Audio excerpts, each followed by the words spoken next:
పింఛం విప్పిన నెమలికి మల్లె తొలకరి జల్లుల మేఘం మల్లె అలజడి హృదయం మాడిన కూచిపోడి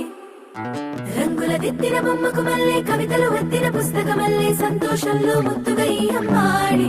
ఆరారు ఋతువుల అందం ఒకటిగా కలిపి వింతలు ఏడు పక్కకు జరిపే కొత్తగా పుంతలు తొక్కెను ఈ అరవిందం అమ్మమ్మో తాండవమాడే కృష్ణుడి నుండి వేణువ గానం తీయగ పండి రాధకు ప్రాణం ఉప్పొంగే ఆనందం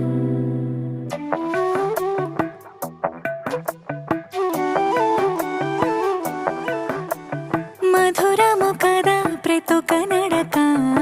నీతో కలిసేలా తరగని కథ మనదే కనుక మనసు మురిసినిలా